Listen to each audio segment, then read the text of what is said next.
E galera, houve uma época ali no final da gestão de Vince McMahon como chefe criativo da WWE, em que os fãs estavam desesperados para ver Triple H assumir o controle do roster principal.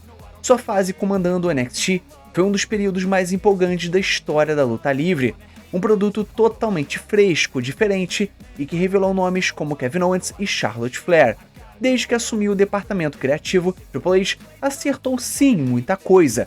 A forma como conduziu a jornada de Cody Rhodes, o retorno bombástico de CM Punk, vários dos maiores momentos recentes da WWE vieram das mãos dele. Mas em 2025, trouxeram alguns tropeços bastante importantes. Várias decisões criativas começaram a decepcionar os fãs, e a confiança em Triple H vem diminuindo bastante. A situação chegou a um ponto em que talvez fosse melhor que o The Game desse um passo para o lado e deixasse outra pessoa assumir o comando criativo da empresa. Então hoje nesse vídeo a gente vai falar um pouquinho disso tudo. Mas antes galera, antes da gente prosseguir para o nosso vídeo, não esquece de curtir esse vídeo, se inscrever no canal, ativar o sininho e comenta aí embaixo para dar aquela moral marota aqui pro nosso canal. Então, sem mais delongas e sem mais papo furado, partiu pro vídeo. E galera, o produto da WWE começou a ficar bastante previsível e sem graça.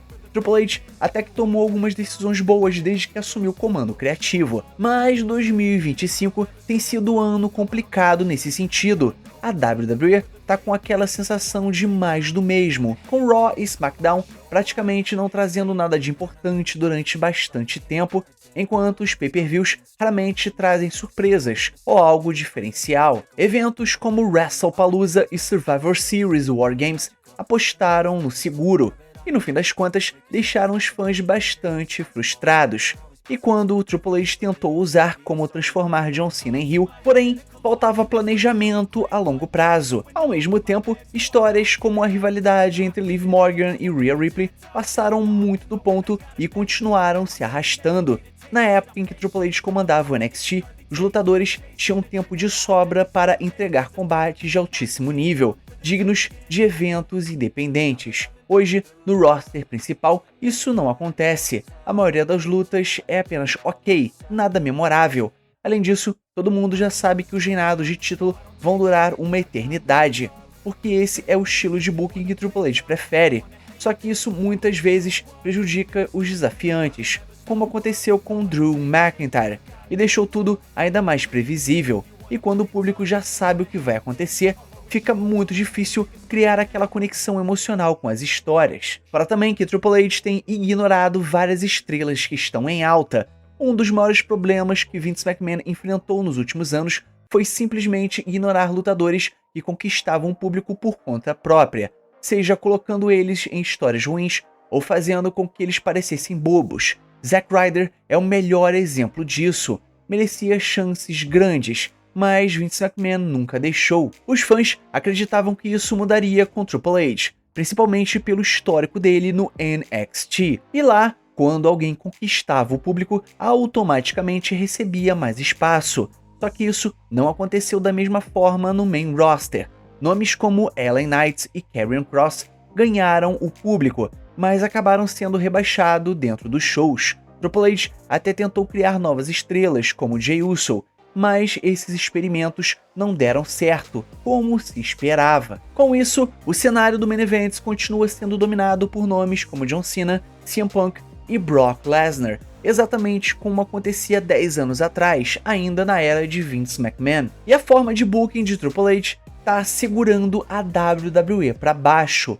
Com Triple H assumindo o controle criativo do main roster, ele tomou decisões bastante ousadas, impulsionou lutadores novos e empolgantes e deixou os shows cheios de surpresa. Só que depois de acertar a fórmula perfeita como a Bloodline, ele simplesmente não conseguiu largar essa história. O público já cansou de esperar o momento em que Randy Orton finalmente vai virar heel, e até a dominação de Rhea Ripley na divisão feminina começou a saturar. Triple H tem a tendência de insistir demais no que dá certo, a ponto de esgotar tudo, enquanto criar novas estrelas tem sido uma tarefa cada vez mais complicada. A falta de criatividade para novas rivalidades e para definir desafiantes por cinturões, deixou o produto preguiçoso e previsível, e a WWE entrou em uma fase um pouco morna. E para sorte de Triple H, é que a AEW também está passando por um ano extremamente difícil, o que impediu que eles aproveitassem essa queda de qualidade, mas essa não é uma aposta que a WWE pode continuar fazendo por muito tempo, mesmo com Tony Khan errando a mão também por lá. Fora também que outros nomes poderiam substituir Triple H nesse momento. Triple H não precisaria necessariamente sair da WWE caso deixasse o cargo de chefe criativo, mas se ele realmente optasse por isso, não faltariam candidatos para assumir o comando.